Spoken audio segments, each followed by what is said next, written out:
Hey everybody, Dr. Jones here with a quick video to help you understand what our plans are for this return to school during COVID times. See, we've got a lot of extra special plans that students are going to have to follow, parents are going to want to know about, and we're all going to want to work together on to make sure that we all remain physically distant and safe as we return to our academic atmosphere. I'm going to include things like student arrival, student dismissal, classes, and lunch waves, so we all know what we're going to be doing and how we're on the same page. We're going to know how we move through the building and how everybody interacts with each other to the best extent possible. So if you take a minute, follow me, I'll get started. Okay everybody, so this is where it all starts. Student arrival. You see, arrival is going to be like it's always been. We're going to have the buses come in on the loop that's closest to the school, and parents dropping their students off are going to arrive in the loop that's furthest away from the school, just like always. Students are going to park over in the senior parking lot over there and utilize the junior parking lot as they need it. Now what's going to happen is we're going to have personnel out in front of the school. That personnel are going to be people like myself, Assistant Superintendent George Farrow, Assistant Principal Dave Fleck, and Dean of Students Chris Guggens, just to name a couple. When students arrive, we're going to direct the buses to not let students off the bus until we tell them that it's okay to let them off the bus. This is going to help us regulate the flow of traffic so that students can remain physically distant.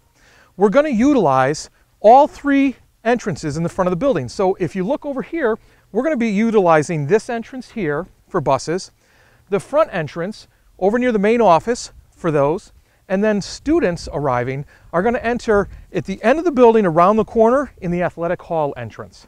So as students get here, we're going to have all four doors in these entrances pegged open. That way students don't congregate at one door, not able to get through. They can remain physically distant, they can enter the building and get to where they need to be. Now when they get in the building, there's going to be places they go. When they arrive early, students are either going to go to the cafeteria or they're going to go to the gym, where we have chairs set up that they can sit and wait to be able to go up into classes with teachers and be physically distant from each other. So here we are. This is the main entrance of the building. So not near the gym, but near the main office. I brought you in here so I can explain to you, when students arrive, they're going to come into our hallways, which, as you may have heard, are going to be one way. We have stairways that are also one way to make sure that students can remain safe and physically distant. So as they walk through here, if they enter this way, they're going to notice that at this corner or area, they have the option. Students can either go up this stairwell, which in the morning is one of our stairwells that is normally one way. They're all up in the morning. So as students arrive, all our stairwells will go up. They are not down. And that's to alleviate any of the congestion that we might get when we're sending students to class. During the day, this is the first stairwell people will encounter when they come into the building that is up. This one stairwell is up, and I will show you this as we walk around later, but the stairwell over near the gym entrance is down. We have a stairwell over near the cafeteria in the back corner of the building that is also up, and we have a stairwell on the other side of the preschool that is down. So if you just know this is the main stairwell, it's up, down, down. It goes in order like that. The main floor here, we will have signage up, but this is the only floor that's two ways, two directional hallways. Students must remember to remain on the right-hand side so that as they walk, they'll stay to the right. We're going to come up with some dividers and signage to remind students that that's the case. The second and third floor hallways are clockwise. They run clockwise, and because we live in a digital world, we're not in analog anymore, clockwise. So if they go up this stairwell, as soon as they walk out of the stairs, they join the flow of traffic because traffic is flowing clockwise. That way they don't run into anybody face to face. But what I really want to show you also, down to the other entrance, is where we're going to be handling lunch and the next step on the tour. So let's head on down towards the gym. All right, so here we are at the end of the hallway, the main hallway that we just walked down. We have the gym entrance. This is another entrance that will be utilized by students that arrive, and what will happen is they'll come in here, and again they'll be directed to the gym or the cafeteria. You'll notice that we also have the concession stand here.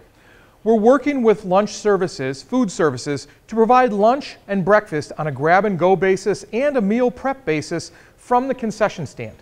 because we have the social distancing that we need to follow, we've split students into two different areas for lunch. We have just over 100, probably about 114 students in the cafeteria and about 105 in the back of the gym, which I'll bring you and show you.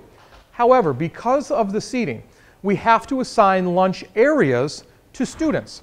And so students will know what lunch area they're in, and when they come down, the students that will be eating in the gym behind me will stop at the concession stand to get their grab and go or their pre-ordered meal via an app that Food Services is putting together. That's right, students will have an app that they can either do on their phone or another electronic device where they say what meal they want and where they want to pick it up. That makes things a lot easier, more efficient, and helps us with all the safety measures we need to keep in place. So instead of just talking about these lunchrooms, because they look a lot different than what you're used to, we're going to show you those lunchrooms. So I'm going to bring you down to the gym first and give you some more details about that. Come on. Hey, remember that other entrance I told you about for driving students? That's it right there. It's at the end of this hallway. So students who drive can come in here, and this is one of the areas they'll enter. They'll enter into the gym, which we've turned into the cafeteria. Check it out. As you may be able to tell, we're still getting used to some things. We're still moving some things around and making sure everything's in place. But we did run into the issue of needing a larger space for all our students. Like I said, this is not the cafeteria you're used to seeing. The desks are spread apart. They are physically distanced for students because students will take their masks off to eat. Now, we've told all of faculty, and we will be telling students and reminding students that you don't walk down the hallway that we just came down, halfway that hallway, and say, oh, I'm going to lunch and take my mask off. That's not how it works.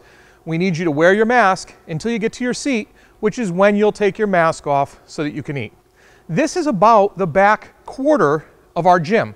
And we have a curtain that we can drop down during the day that will completely separate the chairs from the rest of our gym for phys ed classes to take place. And then during lunch, so we don't have students creeping around the corner along the wall and kind of trying to stuff themselves in there, we'll raise that curtain and we'll drop another curtain here to give them some space in front just in case anybody needs to get up and move around. Now, one of the important things is cleaning. And so I do want to let everybody know that we will be wiping desks down between each lunch wave.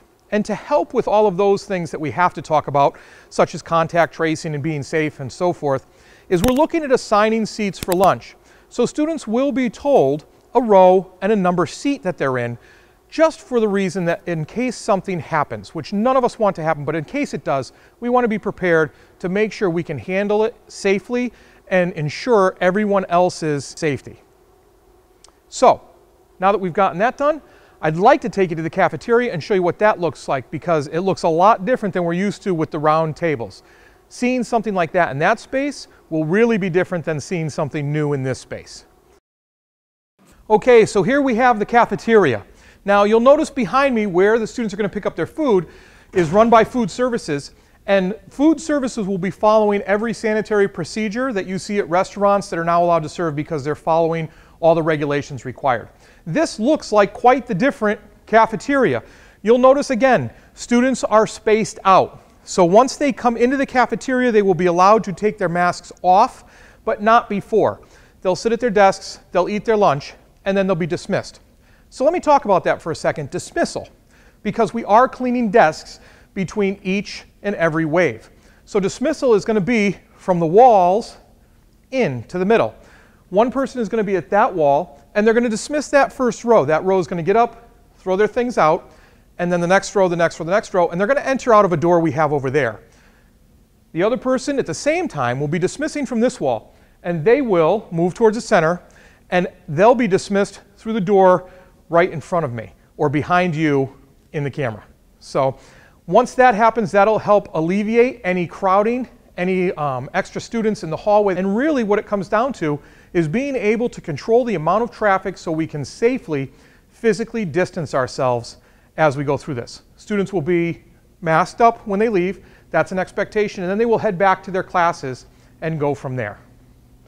Next, I'd like to take you upstairs, show you a hallway so you can see what it looks like, and show you, more importantly, a classroom, because a lot of people are wondering what those look like. Let's go. So we've just left the cafeteria, we've come down our back hallway, and this hallway ends at the preschool again. Remember, this is a two-way hallway, but what I do want to show you is I want to bring you upstairs and show you the one-way corridors using an up stairwell. This is the stairwell that I had mentioned before that's in the back corner near the cafeteria that is up. So let's head on up and take a look at a classroom. Okay, so I come up my up stairwell, and traffic, remember, is moving clockwise. So I have to go this way, or take a left as it were, when I come out. What you might want to do is make sure you look at those room numbers and know the room numbers of your classes, because that's going to help out. There will be situations where you come up or down a stairwell where your class is right there and you have to go this way. I know it's tempting to take a few steps and get in your class, but think of it this way. You're picking up extra steps, and who doesn't need extra steps? But you have to go along with the flow of traffic. So if I go down here to math, I'll check out a classroom. You see, a lot of the classrooms that we have are set to 15 students maximum. The chairs are set up with social distancing, and it's been something different for teachers to look at who are used to it. It's going to be something even more different for students. So let's check this classroom out. So as we go in, this is our math classroom. And you'll notice this is what we have for a classroom. Desks and chairs, 5 to 6 feet apart from center of chair to center of chair. We have 3 rows of 5. The most students a class can handle at a time is 15. Now, that answers some of the questions about schedule changes. When we talk about how difficult it is to change a schedule, it's because we just don't physically have the space to put students into certain classes. We can't go over 15. So those are some of the issues, but as you can see, this class is going to look different. We'll have the teacher working, we'll be doing our live streaming, and so the students at home will hopefully at times be able to see the students here, vice versa, but at any rate, they'll be able to get that in-person instruction. Tell you what, why don't we go back outside and we can talk a little bit about what dismissal is going to look like, because some people are wondering about that as well. Let's head on out. Hey everybody, okay, so here we are outside the main entrance, and I wanted to tell you a little bit about what dismissal is going to look like. So when the buses come up for dismissal like normal, we have them stacked next to each other, 2 in a row. Obviously we can't have all the students come out at the same time, so we're going to have some more staff members out here, most likely myself and Mr. Fleck, the assistant principal, and we're going to say what buses are here. We're going to radio that to the main office, and the main office is going to make an announcement to students to remember to remain physically distanced, but their buses are here and they may be dismissed. We will also give them the door to exit out of, whether it's the gym door or whether it's the main entrance, and that way we think that the traffic will flow a little easier and we'll have a lighter grouping of students as they come out. Now once all the buses are taken up and those students are out, we're going to have to kind of play it by ear a little bit. We have 2 more groups we have to dismiss. We have the parent pickup students and we have the drivers.